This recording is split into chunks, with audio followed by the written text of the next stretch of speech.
Hey everyone, today we're diving into one of the most complex and emotional conflicts in modern history, the Israel-Palestine conflict. Understanding this issue means going back over a century, so let's break it down. It all starts in the late 1800s with the rise of nationalism.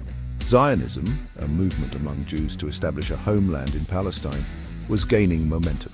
At the same time, the Arab population in Palestine was developing its own national identity. After World War I, the British took control of Palestine. During this period, Jewish immigration increased, especially after the Holocaust in World War II. Tensions between Jews and Arabs escalated, both laying claim to the same land. In 1947, the United Nations proposed a plan to partition Palestine into two states, one Jewish, one Arab. The Jewish leadership accepted, but the Arab side did not. By 1948, Israel declared independence, sparking the Arab-Israeli War. Hundreds of thousands of Palestinians were displaced, an event they call the Nakba, or catastrophe. And thus, the conflict began. Let's talk about the key issues driving this conflict. First, land and borders. Israel controls most of the territory, while Palestinians seek independence in the West Bank, East Jerusalem, and Gaza Strip, lands occupied by Israel after the 1967 Six-Day War. Jerusalem is another major point of contention. It's sacred to Jews, Muslims, and Christians. Both Israelis and Palestinians claim it as their capital. Israel controls the whole city, but Palestinians want East Jerusalem for their future state. Then there's the refugee issue. Millions of Palestinian refugees and their descendants live in nearby countries and territories. They demand the right to return to their ancestral homes, a right Israel opposes, fearing it would threaten its Jewish majority. Security and violence are ongoing concerns. Israel faces rocket attacks and terrorism, especially from groups like Hamas in Gaza.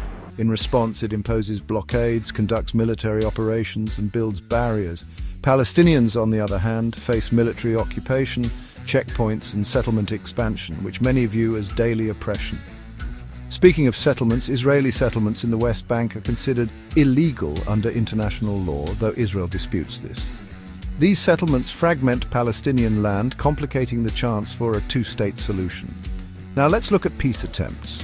The Oslo Accords in the 90s created hope for a two-state solution. The Camp David Summit in 2000 and the Annapolis Conference in 2007 tried to negotiate peace but failed. The Abraham Accords in 2020 saw some Arab states normalize ties with Israel but didn't address the core conflict. Distrust, violence, political divisions, especially between Hamas in Gaza and the Palestinian Authority in the West Bank, and shifting regional priorities have made peace elusive. Today, the situation remains highly unstable. The recent violence in 2023 and 2024 has led to intense humanitarian crises. With both Israelis and Palestinians suffering immensely, international efforts for mediation continue. But for real progress, there needs to be compromise, trust, and recognition of each other's rights and humanity.